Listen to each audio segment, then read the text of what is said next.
మంచిర్యాల జిల్లా నస్పూర్ సంగం మల్లయ్యపల్లెలో గురువారం 17 నుండి 103వ ఉర్సు ఉత్సవాలు ప్రారంభం కానున్నాయని సూఫీ ఇస్లామిక్ బోర్డు అధ్యక్షులు సయ్యద్ మసూద్ అలీషా వార్షి తెలిపారు. ఈ కార్యక్రమానికి 20,000 మంది హాజరు కానున్నారని, ఈ ఉత్సవాలకు అన్ని ఏర్పాట్లు పూర్తయ్యాయని అన్నారు. రేపు ప్రముఖులచే కవ్వాలి కార్యక్రమం, ఎల్లుండి 18వ తేదీ మహిళలకు గోరింటాకు ప్రోగ్రాం, 19వ తేదీన శాలువాతో ఊరేగింపు ఉంటుందని, తిరుగుతూ 22వ తేదీన మళ్లీ దర్గాకు వద్దకు చేరుకుంటుందని అన్నారు. 3 రోజుల పాటు అన్నదాన కార్యక్రమం ఉంటుందని, హజరత్ బాబా తాజుద్దీన్ ఉర్సు ఉత్సవాలకు పెద్ద ఎత్తున తరలి రావాలని దర్గా పీఠాధిపతి తెలిపారు. ఈ కార్యక్రమంలో తదితరులు పాల్గొన్నారు.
పట్టణ ప్రజలకు తెలియజేయమనగా నేను సయ్యద్ మాషూక్ అలీషా వార్సి దర్గా పీఠాధిపతిని. ప్రతి ఏటలాగా ఈ సంవత్సరం కూడా రంగరంగ వైభవంగా ఉర్సుత్సవాలు జరుగుతున్నవి. ఈ కార్యక్రమాలు మొత్తం పూర్తయినాయి. ఇక్కడ స్టేజ్ ప్రోగ్రాము మరియు లంచ్ ప్రోగ్రాము, ఒక 20,000 మంది ఇక్కడ వస్తున్నారు. వాళ్లకు అందుబాటులో ఉండి సదుపాయాలను కల్పిస్తూ వాళ్లకు మంచి చెడు చూసుకుంటూ ఈ ప్రతి ఏటా ఈ 103వ సంవత్సరం ఇది.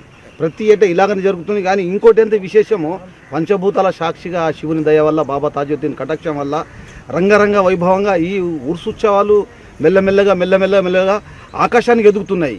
ఇందులో 17వ తారీఖు నాడు, అంటే రేపు 17వ తారీఖు నాడు కవ్వాలి ప్రోగ్రాం, అన్నదాన కార్యక్రమము మరియు హజరత్ అలీ పడి పూజ, 18వ తారీఖు నాడు గోరింటాకు పూజ, స్త్రీలకు ఆడపడుచులకు కొంగు బంగారము, పిల్లల గానోళ్లకు పిల్లలు, పెళ్లిళ్ళ గానోళ్లకు పెళ్లిళ్ళు జరుగుతాయి. ఇది చాలా ప్రత్యేకమైన మహాతల్లి పూజ. ఇది మనము గోరింటాకు పూజ చాలా పవిత్రమైన పూజ. ఇందులో అందరూ స్త్రీలు, మా అక్క చెల్లెలు, ఆడపడుచులు పాల్గొని కొంగు బంగారం చేసుకోగలరు. మరియు 19వ తారీఖు నాడు శాలువా ఊరేగింపు చాలా వైభవంగా, రంగరంగ వైభవంగా పట్టణ మూలలతోని తిరుగుతూ 22వ తారీఖు నాడు బాబా తాజుద్దీన్ దర్గా మీద ఎక్కుతుంది. మీరందరికీ తెలియపరిచేది ఏమనగా అందరూ వచ్చి జయప్రదం చేయగలరని నా యొక్క మనవి, నా యొక్క కోరిక. Yeah warriors Maula warriors.